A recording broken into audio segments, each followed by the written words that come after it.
بسم اللہ الرحمن الرحیم۔ ناظرین السلام علیکم ورحمۃ اللہ وبرکاتہ۔ ناظرین، آج پھر آپ حضرات کے سامنے قاری حنیف صاحب رحمۃ اللہ علیہ کا بیان لے کر حاضر ہوئے ہیں، جس کا عنوان ہے ایک صحابی جن کی تمنا تھی کہ اللہ کے نبی صلی اللہ علیہ وسلم کا دیدار کرتے ہوئے موت آئے۔ دوستو، بہت ہی شاندار بیان ہے، بیان کو مکمل سننا۔ چلتے ہیں بیان کی طرف۔ آ جائے حقیقت قوت ہی کا ترجمہ یہ ہے کہ آدمی کی ہر وقت آنکھ میں آنسو ہو اور دل میں سوز و گداز ہو اور ہر وقت رونگتا کھڑا ہوتا ہو اور رو رو کر اللہ کے حضور میں ہر وقت یہ عرض کرتا ہو، مولا اگر تم نے معاف نہ کیا تو میں جاؤں گا کہاں؟ زبانی ڈر کی کوئی حقیقت نہیں۔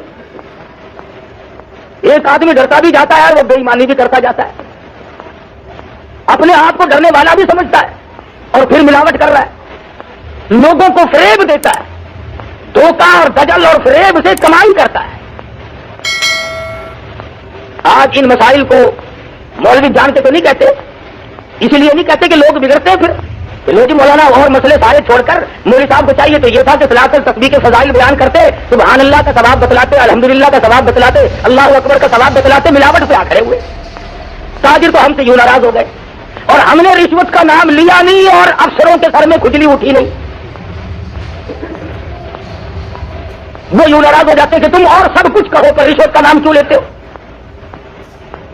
ہم نماز کی فضیلت، روزے کی فضیلت، قرآن کریم کی فضیلت بیان کرتے رہے، چوری کا نام لیا نہیں، اور جو چوری کرتے ہیں ان کے دماغ میں فوراً خرخشی مچتی ہے۔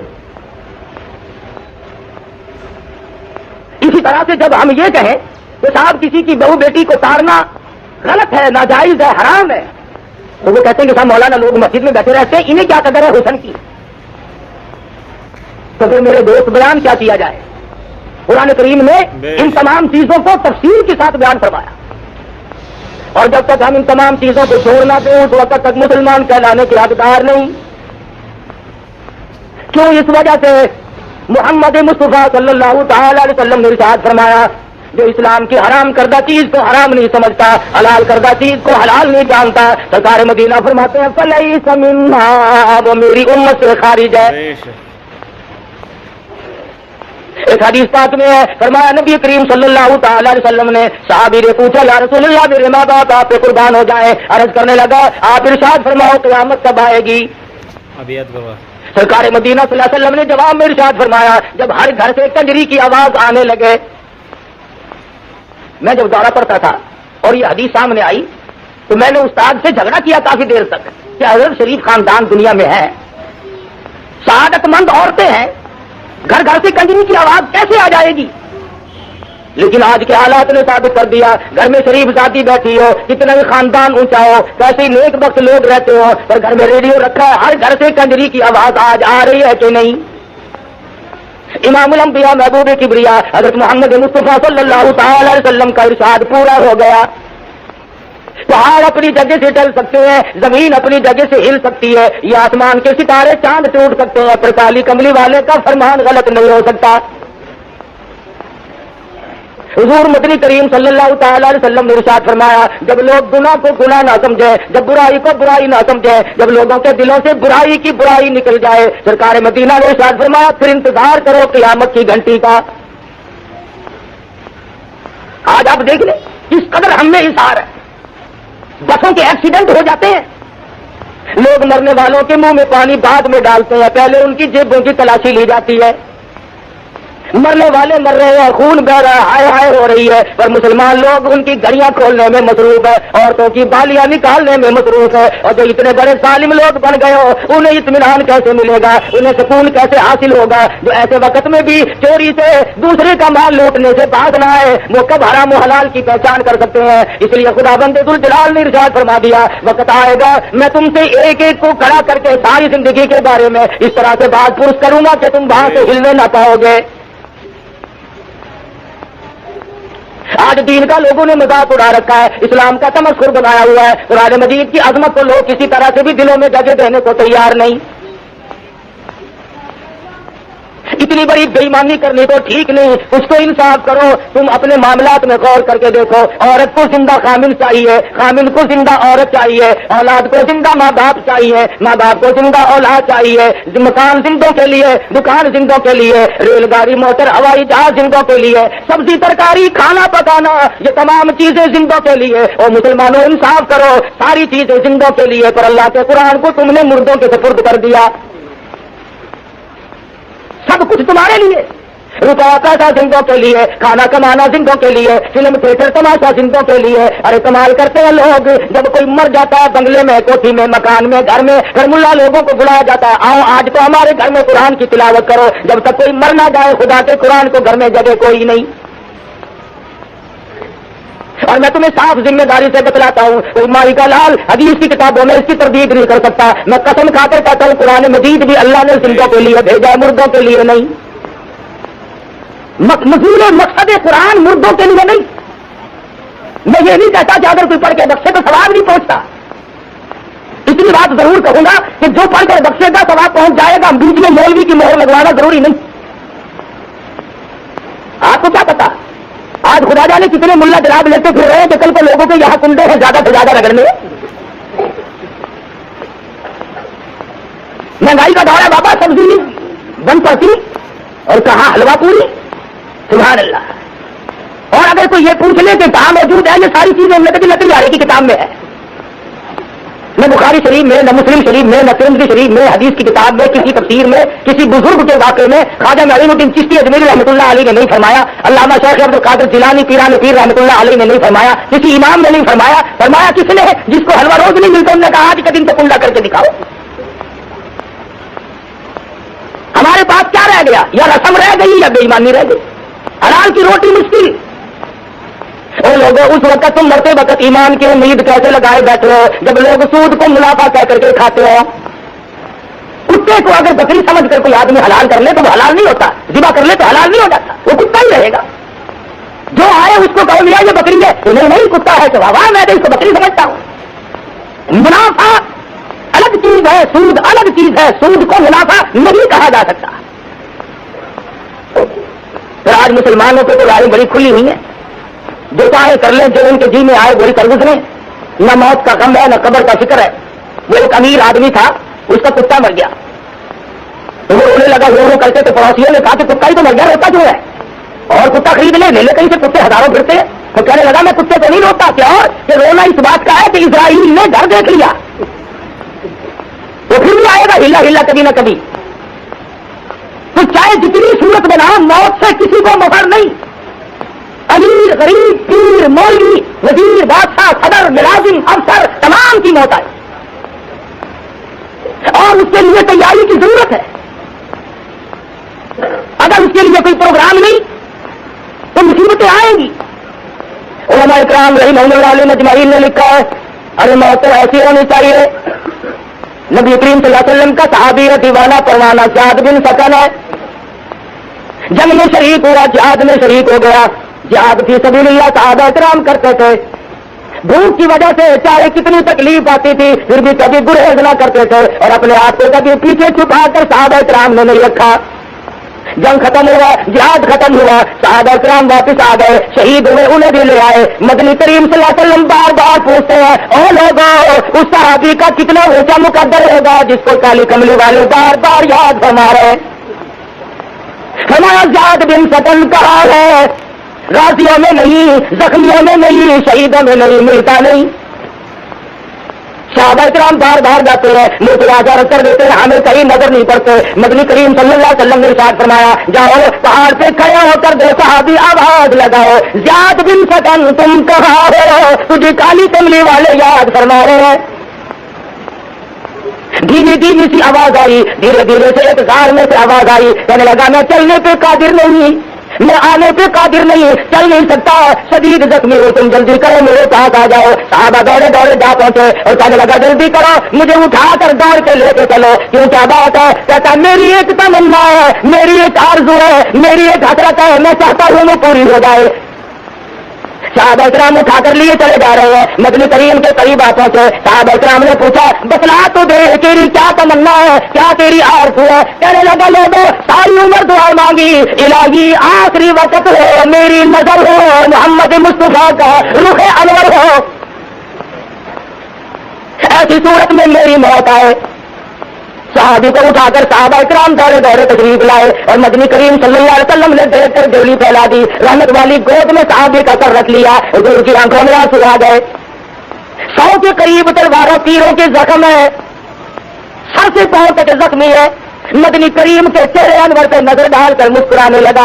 آپ نے فرمایا کیا بات ہے زیاد بن سکن کیوں مسکرائے؟ عرض کیا میرے آقا آج عمر بھر کی تمنا پوری ہوئی، میری آرزو پوری ہوئی، آج خوشی نہ مناؤں تو اور کیا کروں؟ میری زندگی کے آخری لمحات آپ کے دیدار میں گزر رہے ہیں،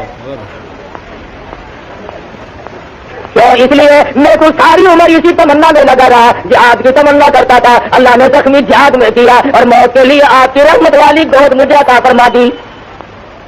عشق سوزو گداز ہو تو یہ ساری چیزیں بنی جایا کرتی ہیں، اور یوں خام خواہ سکھ کے عشق میں کچھ نہیں رکھا، لوگوں کو بہکانے کے لیے طرح طرح کی باتیں بنائے۔ فرمایا خون جگر دے کے خزاں میں ثمر لائیں گے، یوں تیری راہ میں سرد کے گزر جائیں گے، کون تیری آنکھ کہے زہر ہی راہل کو، مگر ہم تیرے عشق میں یہ زہر بھی پی جائیں گے۔ سرکار مدینہ کے سچے شہدائی اور سچائی معنوں میں محبت کرنے والے حضور صلی اللہ علیہ وسلم کی نظر زیاد بن سکن کو پڑی۔ زیاد بن سکن نے رخ انور کا دیدار کیا، اور لوگوں ہم میں سے کوئی اپنی بیوی کو دیکھتا ہوا مرے گا، کوئی اپنے بچوں کو تکتا ہوا مرے گا، کوئی کوٹھی بلڈنگ بنگلے کو دیکھتا ہوا مرے گا۔ قربان جاؤں زیاد بن سکن تیری موت پہ، تو آخری وقت میں مدنی کریم کا دیدار کر رہا ہے۔ رحمت والی گود میں دم توڑا، پیشانی پہ گوتا دے کر سرکار مدینہ نے ارشاد فرمایا فزت برب الکعبہ، اور نوجوان رب کعبہ کی قسم تو کامیاب ہے۔ 100 کے قریب زخم کھائے، تمنا ہے پھر بھی دل نہیں توڑا۔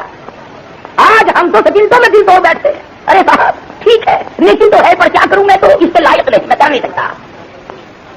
سچی سچی عبادت ایسی عبادت ہے، ایسی نیکی جس میں تکلیف آنے کا کوئی اندیشہ نہ ہو، اس کے لیے تو ہم سب تیار ہیں، اور جس سے یوں معلوم ہو جائے کہ کوئی نہ کوئی مصیبت آئے گی پھر ہم سب یہ رک جاتے ہیں۔ رات کا وقت ہے، محمد مصطفیٰ صلی اللہ علیہ وسلم کے صحابی کا جنازہ اٹھایا گیا۔ اللہ پاک ہم سب کو مدینہ پاک کا دفن نصیب فرمائے۔ نوازا ہے مولا کریم نے جن کے دلوں میں یہ محبت سوز و گداز اور یہ عشق رہا کہ مدینے کا دفن نصیب ہو۔ مولانا بدر عالم میرسی رحمۃ اللہ علیہ کو جا کے دیکھو، مائی حلیمہ کے قدموں میں اللہ نے جگہ عطا فرما دی۔ مولانا مظفر حسین قادری رحمۃ اللہ علیہ کو اللہ تبارک و تعالیٰ نے سیدنا عثمان غنی رضی اللہ تعالیٰ عنہ کی بغل میں جگہ عطا فرما دی۔ چاہنے والوں کو ملتا ہے پر کچھ چاہے بھی، یہ بھی کوئی عشق ہے کہ صاحب مدینے کے امام کے پیچھے نماز نہیں ہوتی، مکے کے امام کے پیچھے نماز نہیں ہوتی۔ ایک مسئلہ پوچھوں گا تم سے، ذرا بول کے بتلاؤ، تمہارے یہاں تم جس امام سے ناراض ہو جاؤ اسے رکھتے ہو؟ کہتے ہو نا کہ مولانا صاحب صبح آپ تشریف لے جائیں، بستر گول کریں اپنا۔ تم اگر ناراض ہو جاؤ تو امام کو نہیں رہنے دیتے، فوراً اسے نکال کر باہر کر دیتے ہو۔ تم اگر ناراض ہو جاؤ، متولی ناراض ہو جائے، حاجی جی ناراض ہو جائے، نمازی ناراض ہو جائے تو کسی امام کو مسجد میں نہیں رہنے دیتے۔ حضور صلی اللہ علیہ وسلم کو اتنا بھی اختیار نہیں کہ جس سے حضور ناراض ہو اس امام کو وہاں سے ہٹا ہی دے۔ مدنی کریم کو تمہارے نزدیک اتنا بھی اختیار نہیں ہے، ادھر کیسے مختار کل ہو اور ادھر زبردستی ہو رہی ہے، حضور ناراض ہے اور امام مسلح پہ چڑھے کھڑے ہیں۔ اور پھر دربار الہی بیت اللہ شریف کے اندر جو 5 وقتہ نماز پڑھاتا ہے امام ہے، جمعہ پڑھاتا ہے، وہ تو اللہ کا دربار ہے۔ اللہ میاں بھی ڈر گیا ان سے، وہ بھی انہیں نہیں ہٹا سکتا۔ معلوم یہ ہوا کہ بیت اللہ شریف میں جو امام ہے اللہ پاک ان سے راضی، اور مدینہ شریف میں جو امام ہے محمد مصطفیٰ صلی اللہ علیہ وسلم ان سے راضی، ورنہ کوئی وجہ نہیں کہ ناراض ہو اور وہ امام وہاں ٹھہرے رہے۔ اللہ پاک نے غریب لوگوں کی ایک تمنا پوری فرمائی، کیا کافی بڑھ گیا، سامان کی بھی قلت ہو گئی، اب پیسہ زیادہ بڑھ گیا، اور پاکستان میں رہنے والے غریب ہو تم وہاں تو جا نہیں سکتے، لاؤ میں تمہاری اتنی سی تمنا پوری کرتا ہوں کہ مدینے کا امام آئے تم زیارت کرو، بیت اللہ شریف کا امام آئے تم زیارت کرو۔ اللہ نے غریب قوم کے مقدر جگائے اور میرے جیسے مولوی فتویٰ لکھنے کھڑے ہو گئے کہ ان کے پیچھے نماز پڑھنی حرام ہے، کعبے کے امام کے پیچھے نماز پڑھنی حرام ہے، اور یہ جو صبح سے لے کر شام تک 50 عورتوں کو تارتے ہیں ان کے پیچھے نماز ثواب ہے۔ خدا جانے عقل کہاں ہماری نے۔ اللہ پاک نے ایک تھوڑی سی جھلک دکھائی کہ بھی تم نہیں پہنچ سکتے، اور کیوں؟ حدیث پاک میں آتا فرمایا نبی کریم صلی اللہ تعالی علیہ وسلم نے جو آدمی صبح شام حج کی تمنا کرتا ہو اور اس کے آنسو نکل جاتے ہو، ہر وقت دعائیں مانگتا ہو اور اس کوشش میں ہو کہ مجھے موقع اللہ پاک جب بھی عطا فرما دے تو میں فوراً حج کو چلا جاؤں گا، اللہ کے گھر کی زیارت کروں گا، ہم میں محترم میں جا کے نماز ادا کروں گا، گنبد خضرا صلی اللہ علیہ وسلم کا دیدار کروں گا، زیارت کروں گا، اور اس پاک میں آتا ہے تمنا ہے، آرزو ہے، حسرت ہے، موت آ گئی پوری نہ ہوئی، اللہ پاک ایک فرشتے کو حکم دیتے ہیں میرے بندے نے بڑی دعائیں مانگی، بڑی تمنا کی، بڑی آرزو کی، میں نے اسے موقع نہ دیا، اور نوری فرشتے میرے اس بندے کی طرف سے جا کے تو مکمل حج ادا کر، کیونکہ اس کی آرزو ہے، اس کی حسرت تھی، اس کی تمنا تھی۔ تو مسئلہ کہتے ہوئے سوچنا لوگ بھول گئے کہ مسئلہ کہے تو کس طرح سے کہے اور کیا کہے۔ تو ایک آدمی آیا فتویٰ لینے ایک مولوی کے پاس، عورت آئی، وہ کہنے لگی کہ اس طرح سے انتقال ہو گیا میرے خامن کا، مال اب جائیداد تقسیم ہونی ہے، میرا کتنا حصہ بنے گا؟ مولوی صاحب نے فتویٰ دیا کہ 8واں حصہ ملے گا، باقی تیری اولاد کا۔ میں کہا یہ تو کام بالکل خراب ہو گیا، 8ویں حصے میں کیا کام چلے گا؟ سب بچے لے گئے سارا حصہ۔ وہ کہنے لگی مولوی صاحب نوٹ دوں گی 100 کا بندہ، کوئی بڑی کتاب میں دیکھ لیا اگر کوئی مسئلہ نکلتا ہو۔ انہوں نے کہا تو پہلے نوٹ لا پھر مسئلہ نکال دوں گا میں۔ اس نے دے دیا، وہ کہنے لگا ایسی کتاب میں سے نکالوں جس کا انکار کوئی نہ کر سکے، ماں اغنا عنہ مالہ و ماں کا سب، سارا ہی ماں کا، ماں کو دے دو، بچوں کی ماں کو دے دو، اور کسی کا کوئی حصہ نہیں۔ جب یوں مسئلے ہونے لگے پھر آپ اندازہ لگائے خیر کہاں سے آئی۔ ارے صحابہ کرام تو یہ تھے جنہوں نے دین احمد صلی اللہ علیہ وسلم کی حفاظت کے لیے، دین کی عظمت کے لیے 100 تلواروں تیروں کے زخم کھائے، اور محبت اور عشق کی انتہا ہو گئی، مدنی کریم کی گود میں دم توڑنے کی تمنا رکھی۔ رات کا وقت ہے، جنازہ اٹھانے والے صدیق اکبر جیسے صحابی ہیں، عمر فاروق رضی اللہ تعالیٰ عنہ، عثمان غنی رضی اللہ تعالیٰ عنہ، علی مرتضیٰ رضی اللہ تعالیٰ عنہ، بڑے بڑے جلیل القدر صحابہ ہیں۔ اور سب سے بڑی کمال کی بات یہ ہے کہ مدنی کریم صلی اللہ علیہ وسلم کے جنازے کے ساتھ ساتھ تشریف لے جا رہے ہیں۔ جس کے جنازے کے ساتھ کالی کملی والے تشریف لے جائیں، اندازہ لگاؤ اس کا مقدر کتنا اونچا۔ راستے میں چلتے چلتے سیدنا ابو ہریرہ رضی اللہ تعالی عنہ کی نظر پڑی، یہ بڑا عاشق صحابی تھا، ہر وقت مدنی کریم کی ادائیں تکتا رہتا تھا۔ اس نے دیکھا کہ مدنی کریم صلی اللہ علیہ وسلم اپنی ایڑیاں اٹھا کر پندوں کے بل زمین پہ چل رہے ہیں، تشریف لے جا رہے ہیں، قریب آیا اور عرض کرنے لگا میرے آقا پاؤں مبارک میں، قدم مبارک میں کوئی تکلیف تو نہیں؟ کیوں؟ ایڑیاں اٹھا کر آپ پنجوں کے بل انگلیوں سے چل رہے ہیں، تشریف لے جا رہے ہیں، مجھے تو خطرہ ہوا کہ کوئی تکلیف تو نہیں؟ فرمایا ابو ہریرہ تجھے علم نہیں، اس صحابی نے 100 کے قریب زخم کھا کر اللہ کی راہ میں شہادت حاصل کی، میری گود میں دم توڑا، تمنا کتنی اچھی کی، دین کی حفاظت کے لیے اپنی جان کو چھلنی کرا دیا۔ آج اس کا جنازہ پڑھنے کے لیے آسمان سے اتنے نوری فرشتے آئے ہوئے ہیں کہ پورا قدم رکھنے کی گنجائش ہی نہیں، پورا قدم نہیں رکھا جا سکتا۔ کالی کملی والے کے صحابہ کے جنازے فرشتوں نے پڑے، جہاں نیک لوگ بھی ہمیں نصیب نہیں، آگے بے وضو آ کر یوں ہی کھڑے ہو جاتے ہیں اور پھر اس سے ناز کرتے ہیں کہ آپ اتنا بڑا مجمع تھا فلاں کے جنازے پہ، کیا عرض کیا جائے۔ یہ تو نہیں دیکھا کہ مجمع تو بڑا تھا لیکن کس قسم کے لوگوں کا مجمع تھا۔ فرض نماز نہیں پڑھتے، جمعے کی نماز پہ جاتے نہیں، اور کسی کا جنازہ ہوا خصوصاً بڑے آدمی کا تو پھر جا پہنچے صرف اس دکھانے کے لیے تاکہ لوگوں کو پتا چل جائے کہ فلاں کے جنازے پہ میں بھی آیا تھا۔ اور بلکہ جب کسی وزیر کا جنازہ ہو، کسی بڑے افسر کا جنازہ ہو، جدھر فوٹوگرافر کھڑے ہو نا اس طرف کو آگے جا کر کھڑے ہوتے ہیں، کبھی کسی کر لینا جی۔ ایک آدمی اور آ رہا ہے، انتظار کرو تاکہ سب کو پتا چل جائے کہ میں بھی آیا ہوں۔ ہے کتنا جنید بغدادی، تیرے آنے سے بخشش ہو جائے گی۔ بس ذہنی تماشا دیکھو کہ آج نیتیں کس قدر بگڑ گئی، ہماری نیتوں میں فتور ہے۔ اگر ہماری نیتیں صحیح ہو جائیں تو یہ بات کبھی بھی نہ بنے جو اب بن رہی ہے۔ صرف تمہاری بات نہیں، پوری دنیا میں اس وقت مسلمانوں کا یہ حال ہے کہ قرآن کو ٹھکرایا اور اپنی مرضیات پہ چلے تو آج مار کھا رہے ہیں چاروں طرف۔ اب کوئی یہ ماننے والی بات ہے کہ اسرائیل کے چند بدماش یوگنڈا کے ہوائی جہاز اڈے پہ آئے اور 36 منٹ میں ان کو مار مور کر پکوڑے سے بنا کے چلے گئے۔ 36 منٹ میں سارا کھیل کھیل دیا۔ مسلمان اتنا کمزور، اتنا بزدل، اتنا گیا گزرا۔ اب تم نہیں بچے یاد رکھو، تیار ہو جاؤ مرنے کے لیے۔ غیرت ہمارے پاس نہ رہی، شرم و حیا ہمارے پاس نہ رہی، جانت و امانت ہمارے پاس نہ رہی، حرام و حلال کی پہچان کر کے اس پہ عمل کرنا یہ ہمارے پاس نہیں رہا، اب ہمارا بچنا بڑا مشکل ہے۔ پچھلے ہفتے میں انڈونیشیا میں زلزلہ آیا، 2 گاؤں سالم کے سالم زمین میں غرق ہو گئے۔ گناہ بڑوں نے کیے، خدا جانے کتنے بچے گود میں ہوں گے، کتنے بچے پیٹ میں ہوں گے، کتنے معصوم بچے بڑوں کے گناہوں کی وجہ سے زمین میں دفن ہو گئے، غرق ہو گئے۔ ابھی 1 مہینہ نہیں ہوا، فلپائن میں زلزلہ آیا، آندھی آئی، طوفان، 1 گھنٹے میں 20,000 آدمی مر گیا۔ اب موت تھوک کے بھو آ رہی ہے، اور میدان ہے ہم بدل جائیں، نہ میں بدلوں، نہ تم بدلو، نہ دکاندار بدلے، نہ حاکم بدلے، بالکل نہیں بدلنا، اور آگے بچلیں گے۔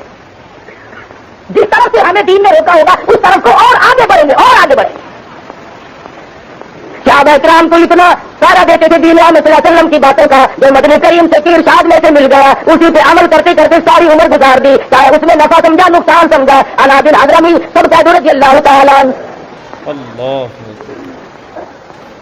300 کے قریب صحابہ اکرام کا ایک لشکر فاروق اعظم رضی اللہ تعالیٰ عنہ نے بھیجا۔ شام کا وقت تھا، اندھیری رات شروع ہو گئی، اور قدرت خدا کی 300 اونٹ تھے، سارے چھٹ کر بھاگ گئے، جو ان پہ لگا ہوا سامان تھا وہ بھی گیا، خود بھی گئے۔ اب صحابہ کرام پریشان ہے کہ پانی کی بوند نہیں، گرمی کا موسم ہے، صبح تو دن نکلے گا، ہمارے مرنے میں تو کوئی تردد ہی نہیں رہا، پینے کو پانی نہیں، وضو کو پانی نہیں، کھانے کی کوئی چیز نہیں، تمام اونٹ ایک دم بھاگ گئے۔ علی بن حضرمی رحمۃ اللہ رضی اللہ تعالیٰ عنہ نے رات کو اعلان کر دیا، اور لوگوں تیمم کر کے اللہ کی حضور میں نماز ادا کرو، اس کے بعد دعا مانگو، مولا ہماری مشکلوں کو آسان فرما۔ تمام رات عبادت کی، دعا مانگی، فجر کی نماز ادا کی۔ جس نے نماز پڑھائی تھی اس کی نظر پڑی تھوڑی سی دور پہ، پانی دکھائی دیا، دو چار اس کہنے لگے جا کے دیکھتے تو ہیں، جا کے کیا دیکھتے ہیں، ایک بہت بڑا پانی کا چشمہ بھرا ہوا ہے۔ شور مٹا دیا، آ جاؤ پانی پی لو، آ جاؤ اللہ نے پانی دے دیا، آ جاؤ اللہ نے پانی دے دیا۔ صحابہ کرام ابھی پانی پی رہے تھے، ادھر سے کیا دیکھتے ہیں کہ 300 اونٹوں کی قطار یکدم خود بخود سامان سارا لگا ہوا پھر واپس آ گئی۔ اب صحابی نے کھڑے ہو کر تقریر کی اور کہا دیکھو میں تمہیں کہاں لے جانا چاہتا ہوں، 4 میل یا ایک جزیرہ ہے سمندر میں، کافر لوگ اس جزیرے میں کشتیوں اور جہازوں کے ذریعے بھاگ گئے اور وہاں جا کر محفوظ ہو گئے، اب ہم نے ان پہ جا کر حملہ کرنا ہے۔ صحابہ کہنے لگے جہاز نہیں، کشتی نہیں، سمندر میں کیسے گزریں گے، بڑا مشکل معاملہ ہے۔ صحابی کھڑا ہو کر کے کہنے لگا پرواہ نہ کرو، اس اللہ کی ذات پہ بھروسہ کر کے اپنی سواریوں کو سمندر میں ڈال دو، میرا یقین ہے ارادے پاک ہے، نیت پاک ہے، عمل بھی پاک ہے، زبان بھی پاک ہے، میرا یقین ہے اللہ تبارک و تعالیٰ بغیر کشتیوں کے ہمیں پار پہنچائے گا۔ چنانچہ تاریخ گواہ ہے کہ سارے صحابہ کرام نے اپنے اونٹ گھوڑے جو کچھ بھی سواری تھی سمندر میں ڈال دیا۔ صحابی قدم کھا کر کہتا کسی سواری کے پیٹ کو بھی پانی نہیں لگا۔ دارمینیا کے قلعے پہ جا کر جب حملہ کیا اندر سے نکلے اور کہنے لگے اب ہم تمہاری حکومت کو یوں ہی مان لیتے ہیں، اب ہمیں یقین ہو گیا کہ تم حق پہ ہو، ہم جہازوں کے ذریعے آئے، کشتیوں کے ذریعے آئے، ارے جن کو سمندر راستے بنا کر کے دیتا ہوں وہ حق پرست نہیں تو اور کیا ہو سکتا ہے۔ لڑائی نہیں ہوئی، صحابہ کرام کو اللہ اپنے حضور نے یقین جمایا، اللہ پاک نے سمندر کو حکم دیا کالی کملی والے کے غلام آ رہے ہیں، سڑکیں بنا کر دو ان کو، جو ارادے نیک ہیں۔ ہمارے ارادوں کا تو یہ حال ہے، سڑک پہ چلتے چلتے اگر یوں نیت سے کوئی نظر ڈالے کہ کوئی روڑا اینٹ کانٹا، نیت کا ہی تو فرق ہے، اور تو کوئی ایسا فرق نہیں۔ آج نیتوں میں فساد آیا تو بگاڑ ہو گیا، اعمال میں فساد آیا، زمین اور زمان میں فساد آیا، ہمارے تمام معاملات میں آج فساد آ گیا، اور یہ وجہ ہے دین احمد صلی اللہ علیہ وسلم سے بغاوت۔ اللہ پاک نے کبھی بھی نافرمانی کرنے والوں کو معاف نہیں کیا۔ یہ صحابہ کرام کی جماعت ایک اور جنگ قادسیہ میں جا پہنچی، انہوں نے جا کر کے قلعے پہ حملہ کیا، اس کو فتح کر لیا، بڑا سونا ملا، بڑی چاندی ملی، ہیرے جواہرات ملے، ایک صحابی کو ایک ایسا ڈبہ ملا جس میں بہت اعلیٰ قسم کے تیل بھی ملنے لگا، سارا مال ایک طرف اور یہ پورا ڈبہ ایک طرف، تجھے پتا نہیں تھا اس میں کیا چیز بن گئے۔ صحابی کہنے لگا میں نے کھول کر دیکھا تھا، پوچھا کمانڈر نے تجھے اس کی قیمت معلوم ہے؟ صحابی کہنے لگا ہاں مجھے قیمت معلوم تھی، پھر یہ تم نے ڈبہ چھپایا کیوں نہیں؟ کہنے لگا کیسے چھپاؤں، مجھے قبر کا اندھیرا یاد ہے، کیسے چھپا لیتا، مجھے تو قبر کا اندھیرا یاد ہے، میں نے تو ایسی کوٹری میں جانا ہے نہ میرا عزیز ہوگا نہ میرا کوئی رشتے دار ہوگا، اکیلا میں ہوں گا۔ اور صحابہ کرام تمام کا تمام مال غنیمت لے کر واپس آئے۔ اور ایک اور جماعت مسلمانوں کی ایک جنگ میں گئی، یہودیوں نے عیسائیوں نے کیا کیا کہ سونا چاندی تمام چھپا دیا، بلکہ سمندر میں پھینک دیا دریاؤں میں کہ ان کے ہاتھ نہ لگے۔ ایک مسلمان نہانے کے لیے جو اندر گھسا اس کی پیر کو پلیٹ لگی، نکال کر دیکھا تو سونے کی ہے، روا پڑ گیا، سونا اس کے اندر موجود ہے، اب وہ گوتے لگا رہے ہیں، کوئی پیالی سی نکال کر لائے، کوئی ڈلی نکال کر لائے، سونے کا ڈھیر لگ جائے۔ اندر کوٹڑی میں قلعے کی ایک کبوتر بیٹھا تھا، ایک صحابی نے تیر مارا کبوتر مارنے کے لیے، وہ جو تھوڑا سا سیمنٹ کا یا چونڈے کا ٹکڑا تھا وہ ہٹا، وہاں سے برن برن برن برن دینار برسنے شروع ہو گئے سونے کے، انہوں نے وہاں چھپا رکھے اور اس کا پتہ چل جائے گا۔ یہی مسلمان تھے، دنوں میں کچھ گڑبڑ آ گئی، کسی نے دینار کچھ ادھر ادھر کر لیے، اور ایک مسلمان نے ایسا کیا تو بلی ماری، اس کا پیٹ صاف کیا اور اس میں سونے چاندی اور جواہرات بھر کے اسے سی کر رسی میں باندھ کر گھسیٹتا ہوا لے گیا کہ مردار کو باہر پھینک کے آؤں۔ اسی طرح سے کافی سارے لوگوں نے گڑبڑ کی۔ علماء لکھتے ہیں کہ جب یہ دولت بہانے سے ادھر ادھر کر کے جہاز پہ سوار ہو کر چلے تو غیب سے آواز آئی کہ بدجانتوں کو غرق کر دو، ایک بھی نہ بچا۔ خدا کے یہاں کسی کا لحاظ نہیں کہ یہ فلانا ہے اور یہ فلاں نہیں، وہ تو اعمال دیکھتا ہے۔ آج اعمال برباد ہوگی جبھی تو بات بگڑ رہی ہے۔ اس لیے قرآن مجید نے صاف صاف طور پہ جانت کے لیے، امانت کے لیے لوگوں کو سمجھا دیا، بتا دیا کہ خبردار ہو جاؤ۔ ما کانا لبشر، کسی آدمی کو یہ چیز شایان شان نہیں کہ وہ جس کو امانت دی جائے اس میں ذرہ برابر بھی خیانت کرے۔ حضور فرماتے ہیں امانت میں خیانت کرنے والوں کو قیامت کے دن میرا دیدار نہیں، میری شفاعت نہیں، اور لوگ اس وقت کھڑے ہو کر کے روئیں گے، یا لیتنی لم اتخذ فلانا خلیلا، اے کاش ہم اللہ کے سوا، نبی کے سوا کسی کو اپنا نہ سمجھتے، دنیا کے پیچھے لگ کر یہیں برباد ہو گئے۔ اور فرمایا وَكَمْ أَهْلَكْنَا قَبْلَهُم مِّنَ الْقُرُونِ مِن بَعْدِ نُوحٍ، میں نے کتنوں کو پہلے برباد کر دیا، نوح علیہ السلام کے بعد بھی، جب لوگوں نے بدعمالی پھیلائی، بغاوت کی، دین سے، اسلام سے منہ موڑا، اللہ کے حکم کو ٹھکرایا، خداوند ذوالجلال نے ان کو ایسی سزائیں دی کہ بچانے والا کوئی نہیں۔ کبھی تو لوگ ایسے تھے، حضرت اسماعیل ہیں، بزرگ ہیں، سب قادر رحمت اللہ علیہ، ایک دیہاتی عربی اونٹنی پہ سوار ہو کر کے گزر رہا ہے، نورانی شکل دیکھ کر پوچھنے لگا اللہ والے تیرا کیا نام ہے؟ فرمانے لگے لوگ مجھے محمد اسماعیل کہتے ہیں۔ وہ دیہاتی کہنے لگا وہی اسماعیل جو بزرگ بڑا ولی ہے؟ فرمانے لگے ہاں وہی ہے۔ اونٹنی سے نیچے اتر آیا اور قریب آ کر کے کہنے لگا اللہ واسطے مجھے خدا کا قرآن سناؤ۔ حضرت اسماعیل رحمۃ اللہ علیہ نے قرآن مجید سنایا وفی السماء رزقکم وما توعدون، او لوگوں تمہارا رزق آسمانوں پہ ہے زمین پہ نہیں، وہاں سے آتا ہے۔ کہنے لگا رزق آسمان پہ ہے؟ ہاں دیکھو قرآن کہہ رہا ہے، میں بھی ویسے کھاتا گھروں گھڑیاں۔ اسی وقت اپنی روٹنی کو ذبح کیا، ٹکڑے کیے، لوگوں میں مفت بانٹ دیا، اور جو تلوار کا پھر اسے توڑ کر پھینک دیا، اور یہ کہتا ہوا جنگل کی طرف نکل گیا۔ اللہ پاک نے سچ فرمایا، میرا یقین آ گیا۔ حضرت اسماعیل رحمۃ اللہ علیہ فرماتے ہیں کوئی 10 مہینے سال کے بعد میں حج کو گیا، میں اللہ کے گھر کا طواف کر رہا تھا، کسی نے پیچھے سے میرا کپڑا پکڑ کر کھینچ کر کہا اللہ والے اس دن جنگل میں قرآن سنایا تھا، آج دربار الہی میں سنا دے۔ وہ مجھے پکڑ کر مقام ابراہیم پہ لے گیا، میں وہاں بیٹھ گیا، پھر میں نے چند آیتیں وہی سنائی، اس کے بعد پڑھا تھا رب السماء والارض انہ لحق مثل ما انکم تنطقون۔ اللہ پاک زمین و آسمان کی قسم کھا کر فرماتے ہیں لوگوں میری بات پہ یقین کیا کرو۔ دیہاتی کہنے لگا اللہ پاک کو قسم کھانے کی کیا ضرورت پڑی، بندوں کو یقین دلانے کے لیے مولا کریم قسم کھائے، ہم یقین نہ کریں۔ ایک مرتبہ ان آیتوں کو پھر پڑھو، حضرت اسماعیل نے پڑھی، دیہاتی نے چیخ ماری، مکان ابراہیم سے دھڑام سے گر کر جان دے دی۔ کبھی اللہ کا قرآن سن کر لوگوں کی روح فنا ہو جایا کرتی تھی، اب تو شرم بھی نہیں آتی، اب تو حیا بھی نہیں آتی کہ ہم خدا کے قرآن سے کتنی بغاوت کر رہے ہیں۔ مسجدوں میں قید کرو اسے بس، اس کے لیے کوئی ٹھکانہ نہیں، میرے تیرے گھر میں جگہ نہیں، عدالت مارکیٹ میں کوئی جگہ نہیں، انصاف فیصلہ کرنے کے لیے قرآن مجید کا کوئی ٹھکانہ نہیں۔ نظام مصطفیٰ سے غداری ہو رہی ہے، اللہ پاک ہمیں کب تک معاف کرے گا؟ ڈھیل دے رکھی ہے، جب نمبر آئے گا وہ سنبھال لے گا۔ نہ وہاں سیاست چلے گی، نہ وہاں تدبیر چلے گی، نہ وہاں تدبیر چلے گی۔ بڑے بڑے سیاستدان لوگ پہلے آئے، ان کی کبھی نہ چل سکی اور انہیں کوئی نہ بچا سکا۔ علماء کرام لکھتے ہیں کہ بادشاہ وقت نے اپنا میلہ لگایا ہوا ہے، گانا بجانا، شراب پینا پلانا ہو رہا ہے، ناچ گانا، گھنگروؤں کی جھنکار ہے، بڑوں بڑوں کے کان کھڑے ہو جانے بابا جب عورت ناچتی ہے، اچھے اچھوں کا وضو ٹوٹ جاتا ہے۔ تو باہر دروازے سے کسی نے زور سے دستک دی، کھڑکا کیا، تو بادشاہ نے کہا دیکھنا کون ہے؟ اس نے جب دروازہ کھولا جا کے دیکھا تو پھٹے پرانے کپڑوں والا ایک مسکین کھڑا ہے۔ اس نے کہا دروازہ کس نے کھٹکھٹایا؟ کہ میں نے۔ کیوں؟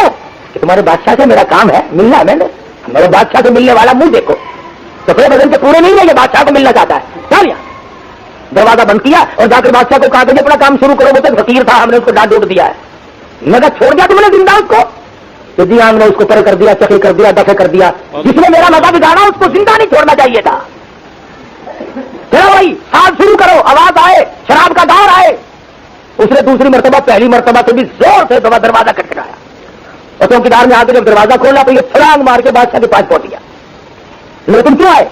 میرا کام ہے، تیرے سے آیا کیا ہوں؟ کہنے لگا ہے کوئی جو اس کی گردن جلدی سے کاٹ دے۔ میری گردن کاٹو گے؟ میں کہا اور کس کی؟ تم نے تمام مدد کا بیڑا گرک کر دیا، کرکلا کر دیا سارا، جلدی گردن کاٹو اس کی۔ میں کہا میری کاٹو گے؟ میں کہا اور کس کی؟ میرا ذرا سا کام ہے، کام سے کام میں کیا کام ہے؟ کان میں کہنے کا ہے، کان میں کہنے کا ہے۔ ذرا سا کان کے منہ قریب کر کے کہا میری گردن کاٹو گے؟ میں کہا کہ میں تو بالکل موت نہیں اسرائیل ہے نا، تو بس دیکھنا کی دیکھنا، ابھی دیکھنا ذرا سی محنت دو، بڑی مہربانی ہوگی۔ ابھی اللہ کا دربار ہم جو چاہتا ہے، ابھی تو گردن کاٹ رہا تھا میری، ایک سیکنڈ کی محنت تجھے نہیں ملے گی۔ کا مہربانی کر کے چلی دیکھنا ہے، آپ لوگ بڑے کریم ہوتے ہیں، بڑے مہربان ہوتے ہیں، میں نے تیرے جیسے تم بھی مہربان۔ لا يستأخرون ساعة ولا يستقدمون، جب موت کا وقت مقرر آ پہنچا تو ایک سیکنڈ ادھر ادھر نہیں، کوئی نہیں ادھر ادھر کر سکتا۔ پورے ملک کی فوج آ جائے، پورے ملک کی پولیس آ جائے، ساری انتظامیہ آ جائے اور پورے ملک کی قوت طرف کرنا شروع کر دے، کسی آدمی کا، کسی وزیر کا، کسی افسر کا ایک سانس بڑھانے پہ قادر نہیں بڑھا سکتا کوئی بھی ایک سانس۔ کتنے ہی دنیا بھر کے ڈاکٹروں کو جمع کر لو، کچھ نہیں کہہ سکتا کوئی ایک سیکنڈ کے لیے کسی کو زندہ نہیں رکھ سکتا۔ جب موت آنے والی ہے تو اس کے لیے صحابہ کرام نے بھی تیاری فرمائی، اور آج ہمارے ایسے حالات کیوں ہو گئے کہ ہمارا کسی طرح کا بھی پروگرام نہیں، کوئی منشور نہیں، بلکہ اندھیر کھاتے کی طرح سے جو دماغ میں آتا یوں ہی کرتے جاتے ہیں، چلتے جاتے ہیں۔ فرمایا ایھا الذین آمنوا اتقوا اللہ حق تقاتہ، ایمانداروں ڈرو اللہ سے جیسا کہ اس سے ڈرنے کا حق ہے۔ ہم لوگ وقت پہ نہیں ڈرتے، بے وقت سے ڈرے۔ ابھی یہ جو کارخانے لیے گئے نا، ان کو اگر کسی نے جا کر کے یوں بتایا نا کہ بھی 2.5% زکات دو، یہ مولوی کھانے کے لیے بس ہر وقت بہانے بناتے ہیں زکات کا، فلانا دماغ بات نہیں سنتے تھے، اپنے کھڈے پہ کھڑے پہ بیٹھ بیٹھ کر علماء کو گالیاں بکتے تھے، قرآن مجید کے، اسلام کے نظام سے اعتراض کرتے تھے۔ اب سنا ہے منڈے پڑے ہیں، طرف طرف منڈے پڑے ہیں، ایک قانون آیا، تم نے کہا باہر ہو جاؤ، میں کہا کیا بات ہے، میں نے کہا باہر ہو جاؤ، اس میں اور زکات نہ دی، خیرات نہ دی، سگا بھتیجا بھوکا مرتا رہا، چھوٹا بھائی بھوکا مرتا رہا، تیرے بچے شہنشاہ جیسے کپڑے پہنتے رہے اور تیرے سگے بھائی کے بچے فقیروں والے کپڑے پہنتے پھرے، کبھی شرم نہ آئی کہ یہ میرے بھائی کی اولاد ہے، یہ میرے باپ کی نسل ہے، یہ میری بہن ہے، یہ میری خالہ ہے، یہ میری پھوپھی ہے، یہ میرے ساسوتر ہے، یہ میرا سالہ، کبھی سلوک کرنے کی کوشش نہ کی۔ تو اللہ میاں کا یہ تو نظام ہے، یا تو وہ 2.5% مانگتا ہے یا پھر وہ سارا ہی لے لیتا ہے، ان لگے ذرا بولنا جا رہا کھڑا ہو کے، اور ابھی صرف اسی پہ بس نہیں، اور خدا جانے کس کی چیز کا نمبر ہے۔ ہمیں تو ڈر نہیں، ہم تو ہر وقت کہتے ہیں کہ ہمیں قومی ملکیت میں لے لو فٹافٹ، ہمارا کیا جائے گا، باغ اپنا نہیں، جائیداد اپنی نہیں، کارخانہ اپنا نہیں، یہ پیٹ کا کارخانہ، روٹی تو دیں گے، ہے نا، ہمارا کیا بگڑے گا، باری سب کی آنی ہے۔ یاد رکھو یا سیدھے ہو جاؤ، کرو اسلام سے، 30 برس اسلام سے غداری کی، نظام مصطفیٰ سے 30 سال تک غداری کی، لاکھوں مسلمان کٹوایا جب پاکستان بنا، شرم نہ آئی کہ ہم ان معصوم بچوں کی